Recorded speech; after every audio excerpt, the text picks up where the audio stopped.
Bienvenidos a Mastología y Más, el podcast donde hablamos sobre salud mamaria y algunas otras cosas, presentado por Humberto López Fernández. Hola, bienvenidos a este nuevo episodio del podcast de Mastología y Más.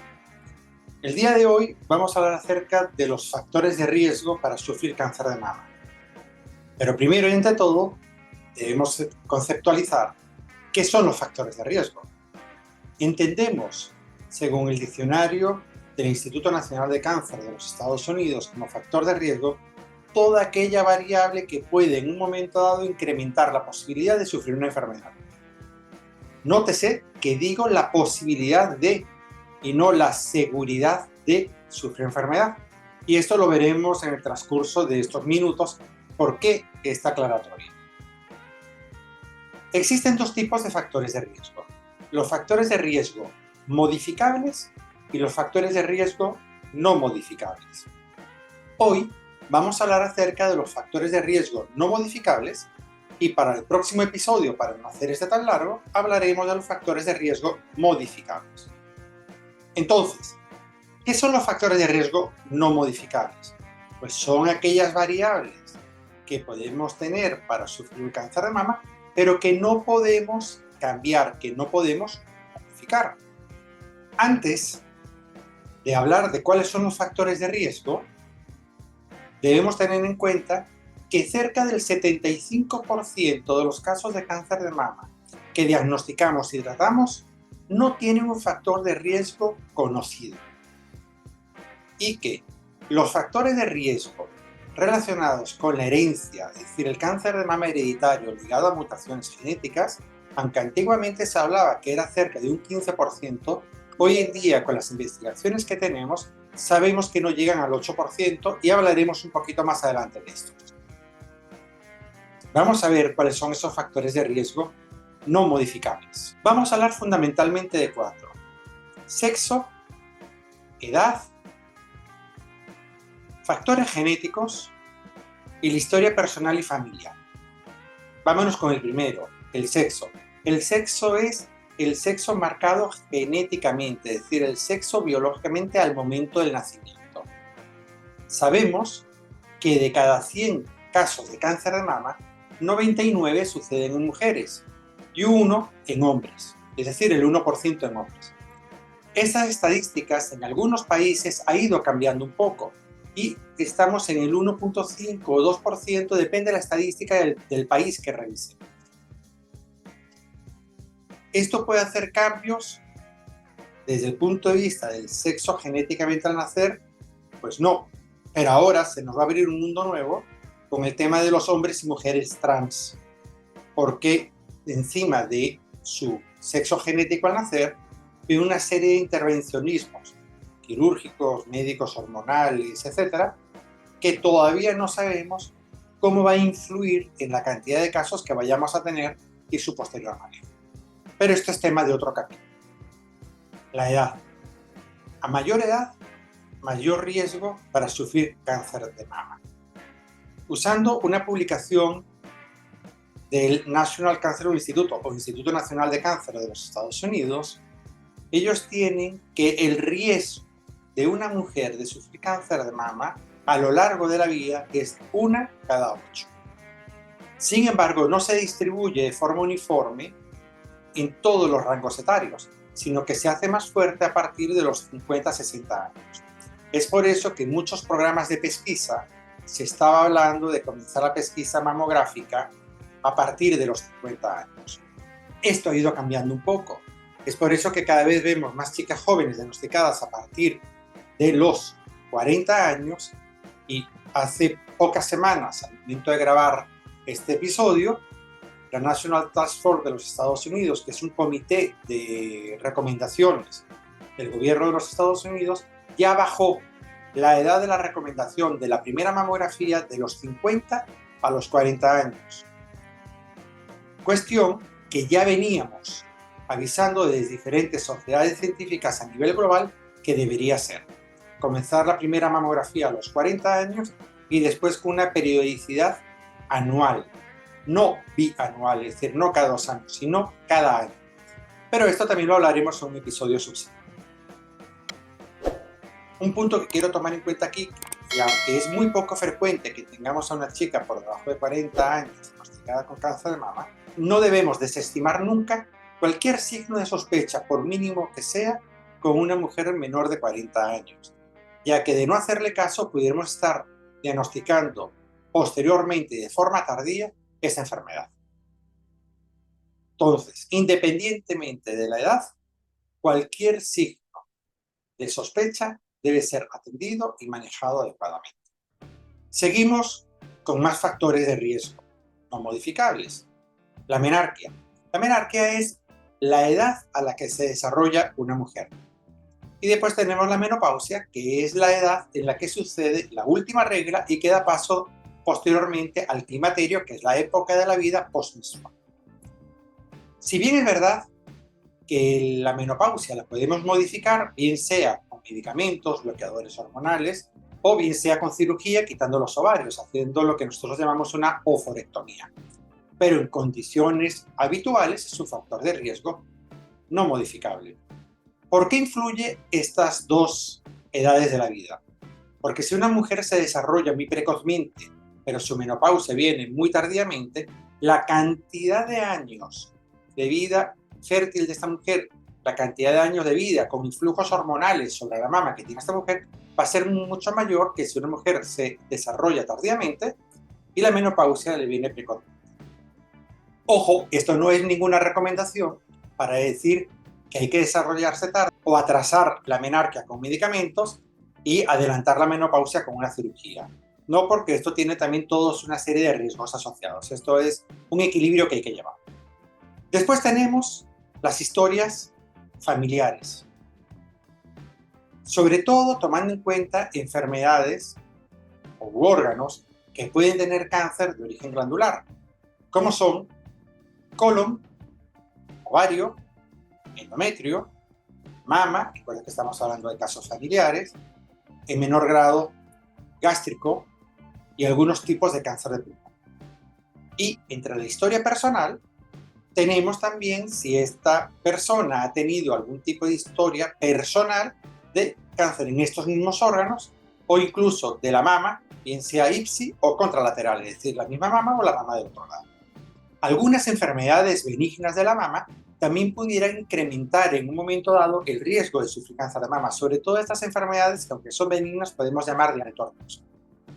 En mayo del 2013, en The New York Times, sale publicado un editorial firmado por Angelina Jolie, donde habla de un título que se pudiera traducir como decisión médica. En este editorial, ella comenta que tiene antecedentes familiares para cáncer de mama y para cáncer de ovario y que decidió someterse a un test genético, donde se le descubre una mutación por un gen que se llama BRCA, o BRCA, le dicen en algunos sitios. Esta mutación a ella le confiere un aumento del riesgo genético para sufrir cáncer de mama y cáncer de ovario. ¿Se acuerdan al principio del capítulo que les comentaba que apenas el 8% de los casos están ligados a factores hereditarios genéticos? Pues este sería un caso. Ella entonces, cuando publica el editorial, hace el comentario que se hizo el test genético y que decidió hacerse una adenomastectomía glandular. Eso significa retirarse todo el componente glandular de la mama y hacerse una reconstrucción. Esto con el fin de disminuir la probabilidad de sufrir cáncer de mama. Fíjense que digo disminuir la probabilidad y no digo que sería una cirugía profiláctica, que está mal dicho, porque no lo podemos prevenir al 100%, pero sí podemos bajar el riesgo cerca de un 90-95%. Como hemos dicho, ella tenía mutaciones de unos genes que se llaman BRCA. Existe BRCA1, BRCA2, pero no solo nos limitamos a estos genes. Hoy en día tenemos muchísimos otros genes.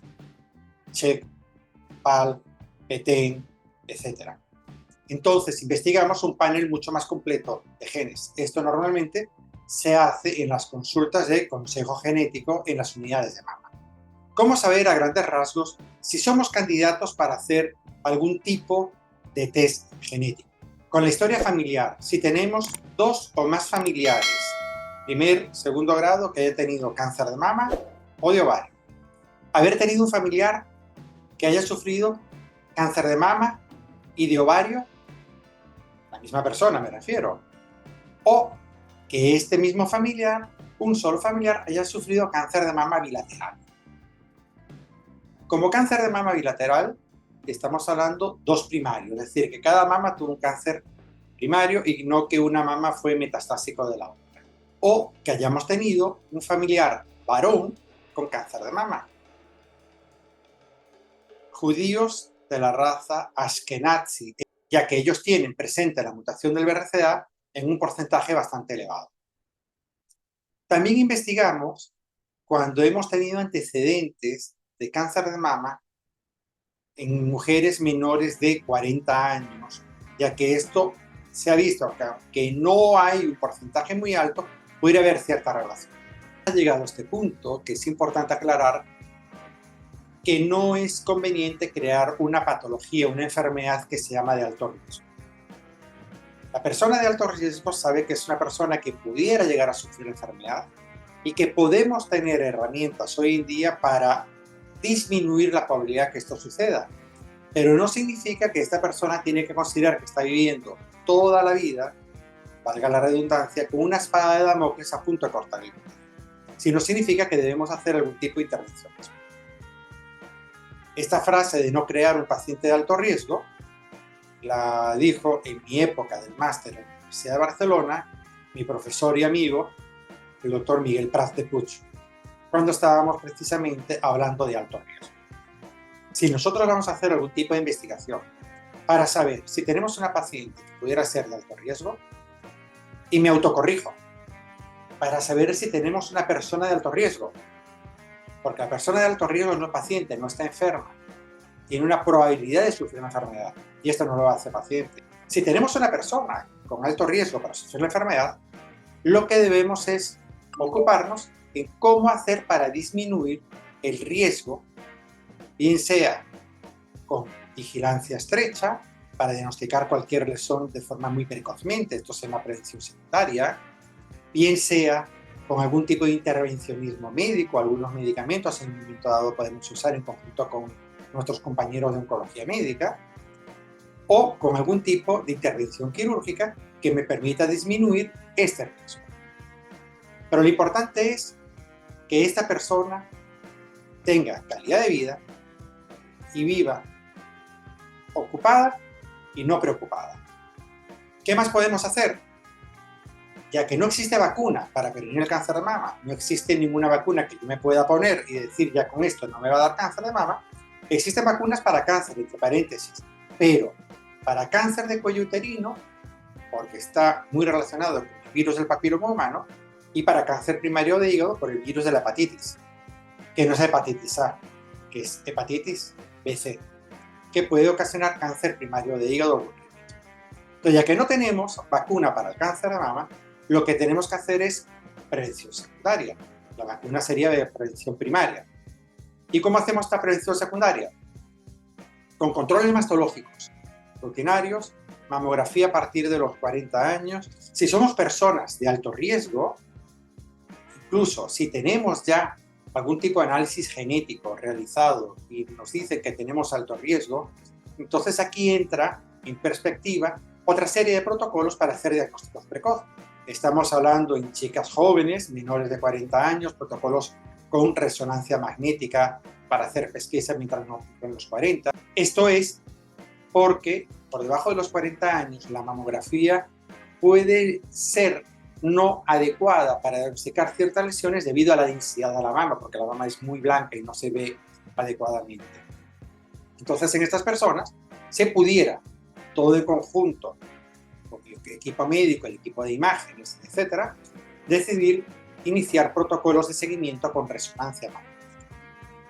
Tenemos que recordar la importancia de hacerse los estudios de forma periódica y que sean estudios de buena calidad. Nunca debemos aceptar estudios de mala calidad. Esto, sobre todo, para aquellas personas que viven en países donde no existen pesquisas de orden poblacional organizadas por el Estado sino aquellas personas que viven en otros países donde las pesquisas son oportunísticas. En otro episodio hablaremos de lo que es la pesquisa, la mamografía, etc. Pero esto significa cuando yo voy a hacerme el control porque yo quiero ir a hacerme el control y no porque el Estado organice un plan de pesquisa donde convoca a la población a hacerse cada X tiempo la mamografía en un sitio determinado y que haya pasado ciertos controles de calidad. Entonces, para estas personas que viven en otros países, no aceptar estudios de mala calidad. Lamentablemente, hay gente sin escrúpulos que monta unidades de mamografía. Hablo de mamografía porque es el puntal de las imágenes de pesquisa mamaria. Monta equipos de mamografía de mala calidad, equipos analógicos, equipos que tienen más de 20-25 años de uso, así sean digitalizados, pero siguen siendo analógicos. En estas mamografías se pueden escapar lesiones pequeñas que con un método digital, con una mamografía 3D, sí se pudieran haber diagnosticado, y esto hacer cuando se diagnostique 1, 2, 3 años después, ya esté en un estadio mucho más tarde. Entonces, lo importante de hacer estudios de buena calidad, que sean debidamente revisados, informados por un especialista en imágenes, un imagenólogo, que además tenga experiencia en la imagen. Esto es vital, importantísimo si queremos buscar cosas milimétricas. Y con esto entonces llegamos al episodio de hoy donde estuvimos hablando acerca de los factores de riesgo no modificables, con algunas pildoritas y adelantos de cosas que vamos a ver en otros episodios. Los espero entonces para el siguiente episodio, donde estaremos hablando de los factores de riesgo modificables, aquellos que podemos en un momento dado cambiar para disminuir el riesgo de sufrir cáncer de mama. Si les gustó, suscribirse, darle a me gusta, 5 estrellas en la plataforma de audio que estés oyendo, y entonces nos vemos, nos escuchamos en el siguiente episodio. Hasta luego, gracias. Y esto ha sido todo por el capítulo de hoy en Mastología y más. Recuerda que me puedes seguir en redes sociales como @mastologiahlf y en la página web mastologiahlf.com.